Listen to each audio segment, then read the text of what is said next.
Welcome to Speaking of Men. You're watching public access television from Albuquerque, New Mexico. I'm your host, Mike Rivas.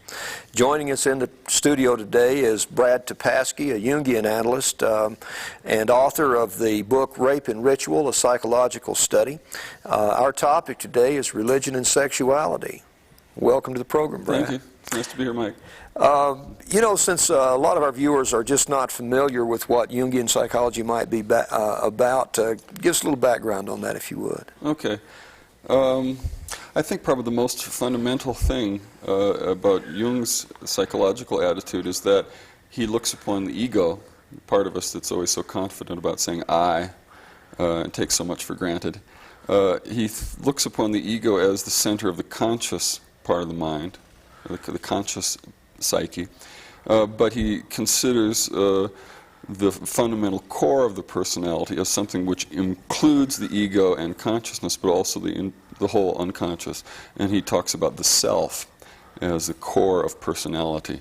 And his whole ensuing psychology and psychological theory is based on that notion.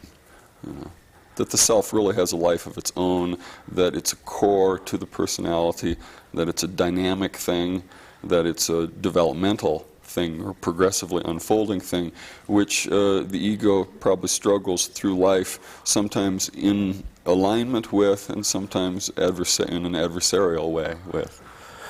You describe yourself as a longtime student of the relationship between sexuality and religion. You want to talk about your viewpoints on sexuality and religion as a topic and how you became interested in? Well, in general, I think that it's a topic that has to do with a deep cultural wound that's been, that's germane to the Christian tradition, at least, which has been sex negative by and large compared to other cultures, such as Egyptian religion or Greek religion from classical Greece, or other cultures which have much more of an open and comfortable attitude about sexuality, and will include factors of sexuality much more within their religious purview, whereas Christianity has been really devoted to the exclusion of it, or the strict control of it through,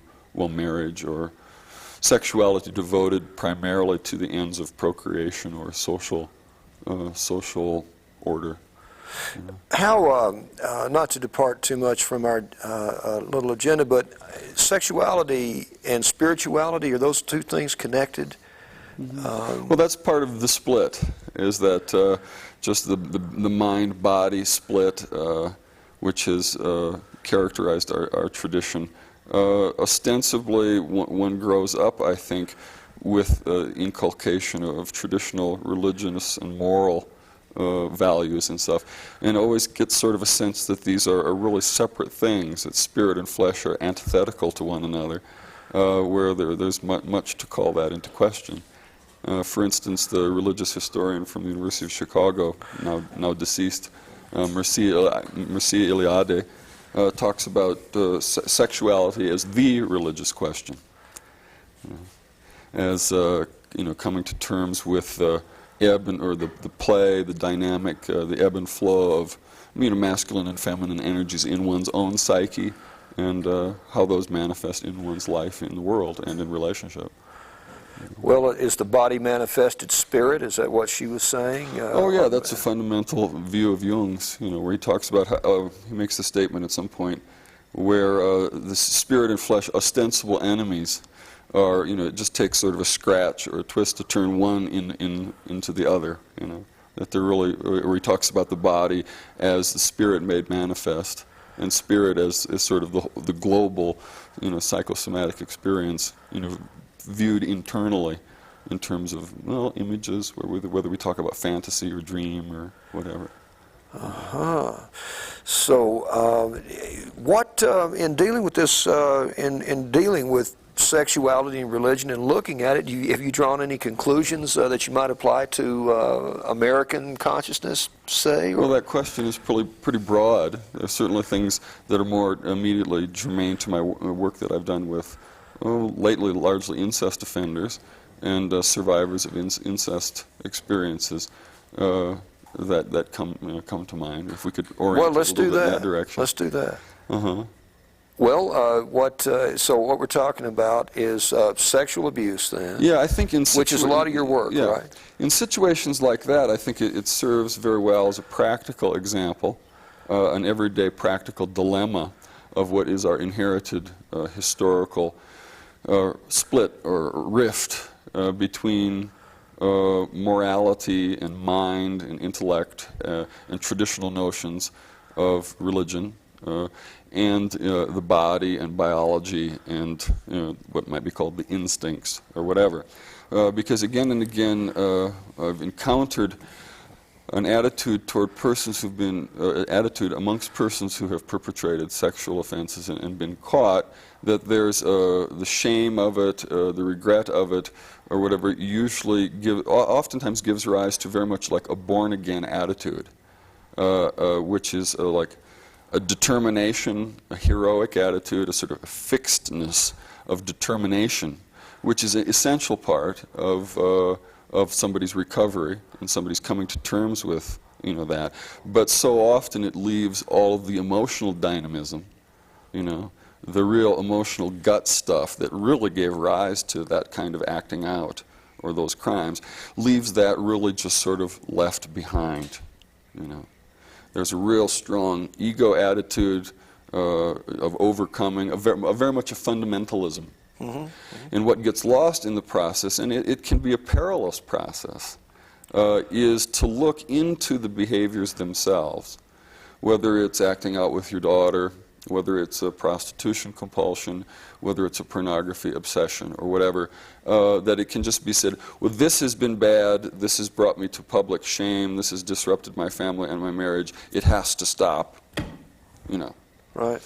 And there are certain instances where, as a fundamental interventional moment, that needs to take place, that fundamental strand of it.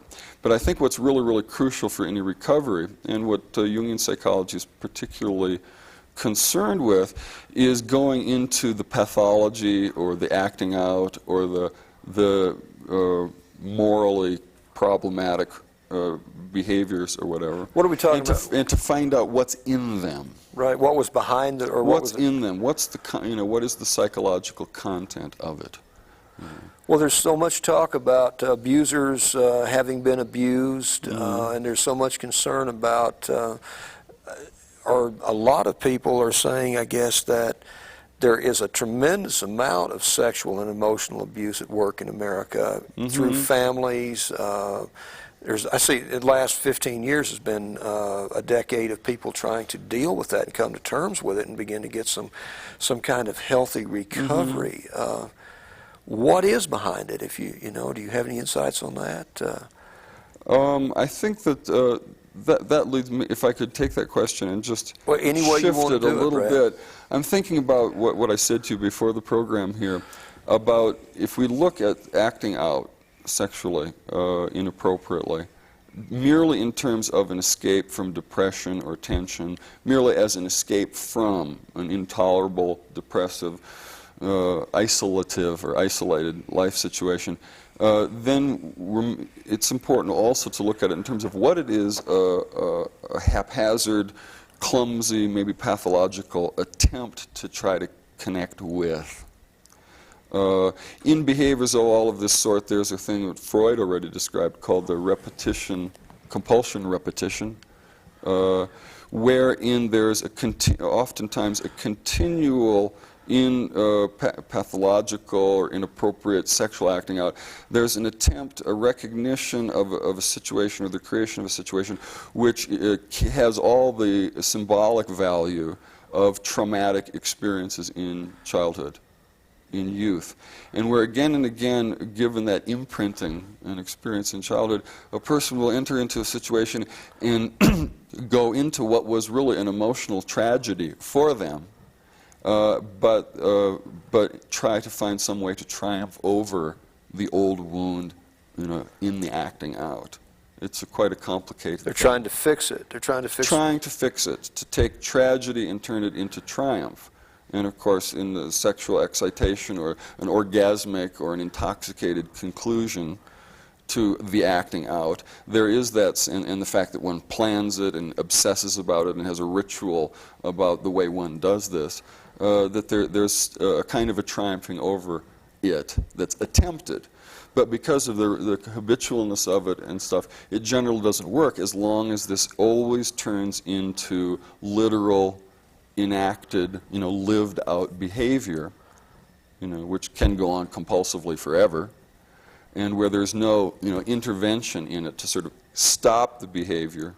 And that's where, a 12-step approach or just, thou shalt not, very crisp interventional approach is a crucial starting point, And then hopefully when one has made that boundary, when one's behavior is, contained, actually stopped, then hopefully with some help, a reflective process can begin. And then what may be the mood that hits one to be inappropriate with one's son or daughter or any of the other things I've mentioned. At that point, then, one can sink in and start to see, hopefully with the help of remembering and recreating exactly the way an event was perpetrated or lived out, the emotional life context of the time.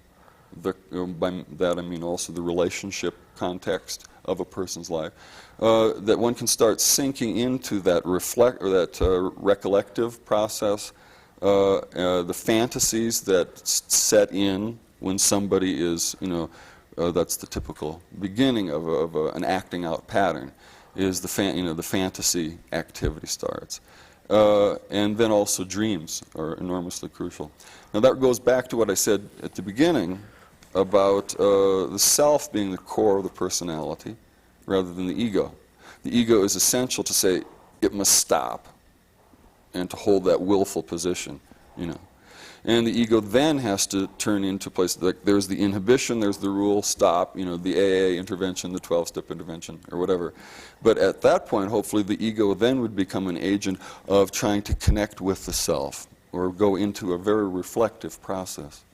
And then start to grasp the, you could say, imagistic, or you could say, first of all, emotional, fantasy, imagistic, symbolic, and perhaps finally religious core, of what was being acted out to begin with.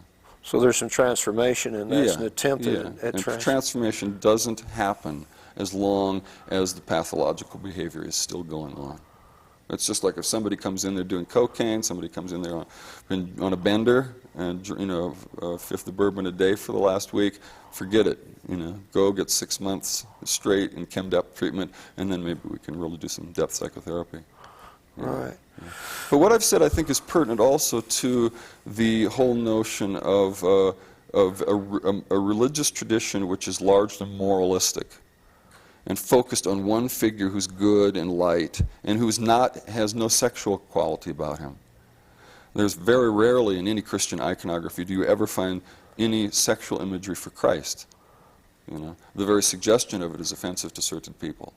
But, for instance, if you shift into another culture, the Egyptians, the ancient Greeks, or whatever, you'll find Dionysus or Hermes or Apollo or different figures, Aphrodite on the feminine side, where you have a whole treasure trove in those mythologies, in the stories about them, and in the cults that were part of them, Priapus also as the phallic god, where you find energies that are now forgotten, but run, really behind all of these sexual compulsions. You find images of the sexual gods, for instance, And at that point, those older systems had a way of seeing a divine spark, or something that was even within the body, even within acting out, even within the instincts, that there is a spark there, that does have a religious value.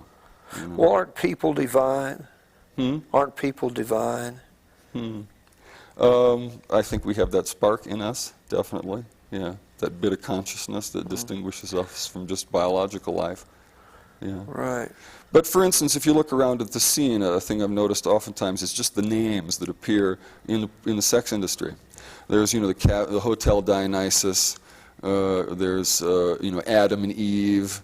You know, there's the Venus, the Venus bar or whatever. All of these different names. Adonis, the Adonis Club.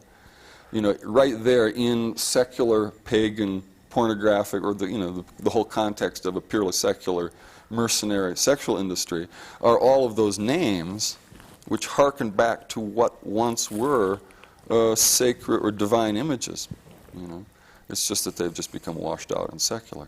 You know? And by damning sexuality historically, fundamentalist religious traditions of various kinds, you know, have banished all of this stuff into the darkness. Isn't that crazy? Where it cannot be known or disciplined, and where it tends to function all the more explosively and violently. Well, it makes your basic emotions wrong to begin with, doesn't it? Well, it just gloms them all together. There's no differentiation, because we really need divine images to reflect the different multiple parts of ourself.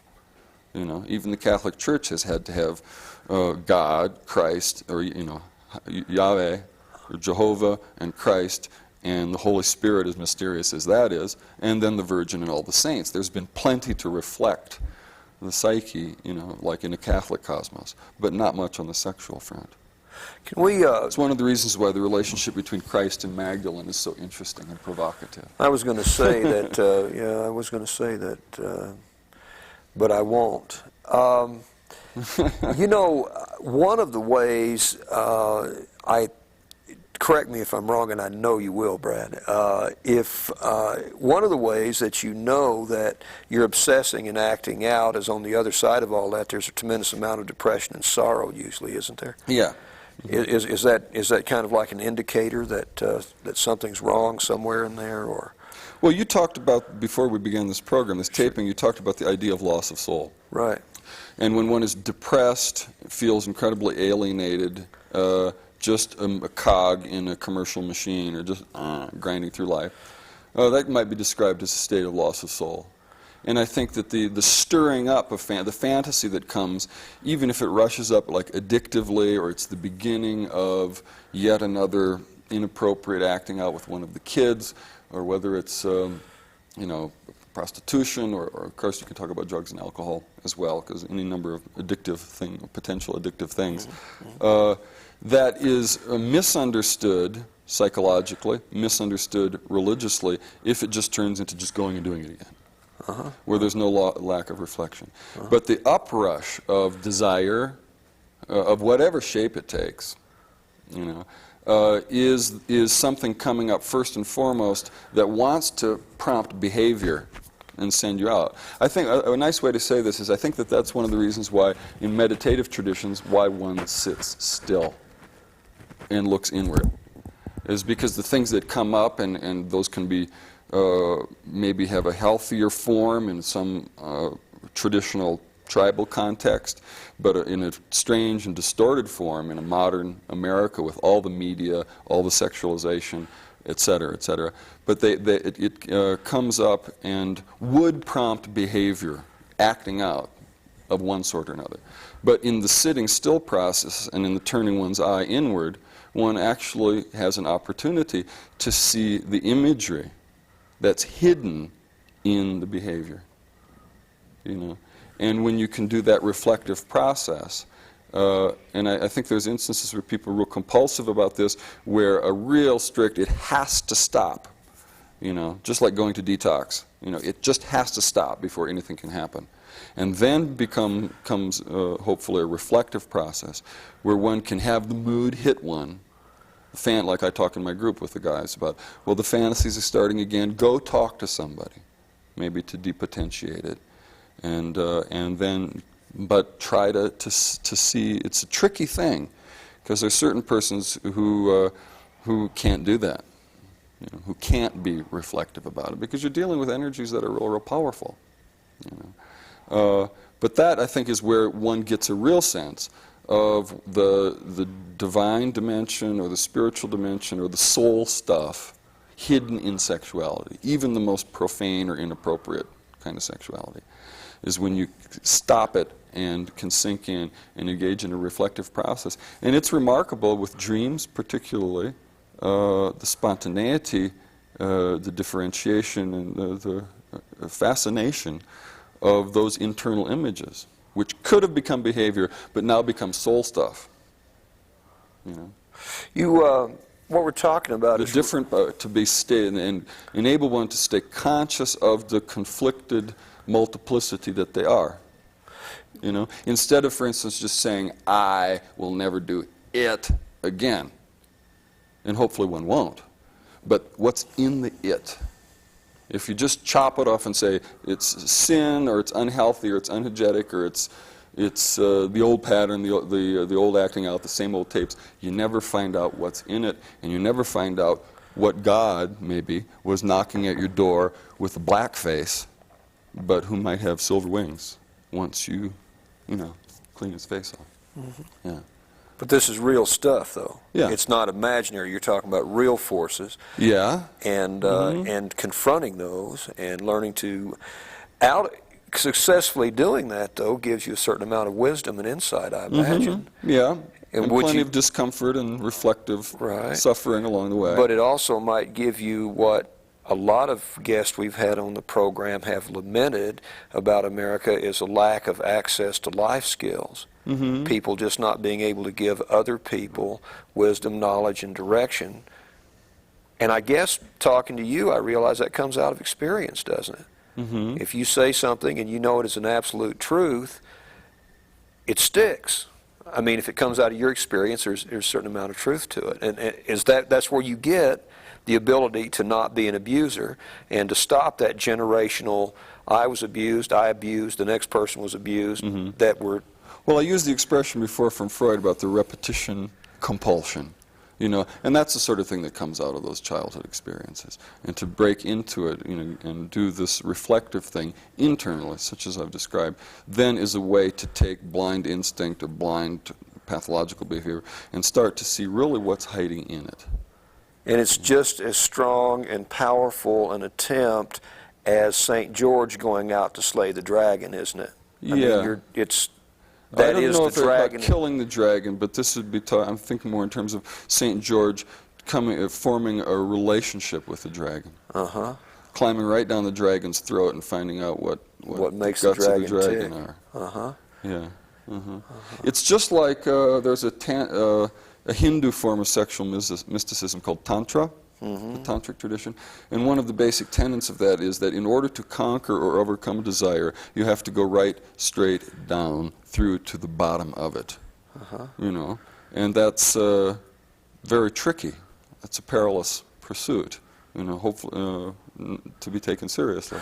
But I think that it is akin, for instance, to having, like the Greek story of having to kill a dragon in order to get the apple of the Hesperides, which is like the magic, the treasure hard to attain, or the magic stuff, is that you climb, you take the dragon on and slaughter it. That's coming to terms with addictive. You could talk about that in terms of compulsive, or addictive, or abusive, or unreflected behavior. That's the battle with the dragon. And once that is done, then you maybe have the dragon's tooth as a token, or maybe you have access to an inner place of calm and a harvest there. Those are all... and this is all talking about transformation. This is about the transformation of the instinct through reflection and sacrifice. Sacrifice is stopping it. Right. And reflection is the gracious thing that ensues from that. And it's mostly inner world stuff, isn't it? Yeah, but of immediate pertinence to the way you do relationship, the way you Well, I'm just thinking, experience we your have... fellow feeling, the way you love a woman, the way you have regard of her. But those are... your other partner. I mean, we don't think so. I mean, we don't have St. George, the dragon slayer. We have Listerine slaying gingivitis. Well, I mean, I'm just looking at some symbologies or some things that the I happened to be looking through a Vogue magazine the other night, and there was one article that started, "Style without sacrifice." Yeah, that's a very American remark. Yeah. Style without sacrifice. So we're... So I think that's the crucial thing, is that once you deal with sexuality or anger or emotions, once you really deal with the emotional sphere, you are dealing with the body. A lot of, basic, the basic thing of the body. And when you get out of a, this is right, I'm saved, I'll never do it again, monofocused, ego-y rigidity, that can maybe, it's essential, like I said, to control, to put an inhibiting, to create a vessel. That's crucial. But beyond that, then when you're really going to go into the stuff that drives or that's alive in sexual behavior of all kind, then you're really moving into what might be called a polytheistic place. You're moving into lots of conflicted feelings, lots of different images, conflicting patterns. There's mother in there. There's, if you wanted to speak mythologically, you could talk about the Aphrodite in one, how that moves or allures one, or the Hermes in one that wants to pursue and discover, the Dionysus in one that wants an unbounded emotional experience of community or merger that way. So that's one of the reasons why depth psychology is so concerned with mythological studies, polytheistic studies, is because things get complicated when you go down there. Right. Just like the body has lots of organs, the body of psyche has lots of different archetypes in it, lots of different centers that have a different quality. The point is wholeness, isn't it? Yeah, but I think Jung always used to talk about wholeness in terms of the progressive integration of things, which has a sense of a mining project a little bit in the way of integrating. And I think if you're talking about integrating all the things in the unconscious into consciousness, at the same time, of course, you're trying to expand consciousness to include them. I really like the sort of themes that James Hillman has pursued, where he talks about differentiation. And that the real trick in this, the real challenge, is to see how much of your complexity and your multiplicity that you can stay conscious of. Well, Brad, I'd like to thank you for being on the program today. This has been Speaking of Men. We're looking forward to having you join us again down the road a piece. We've been honored to have Brad TePaske today. Bye-bye.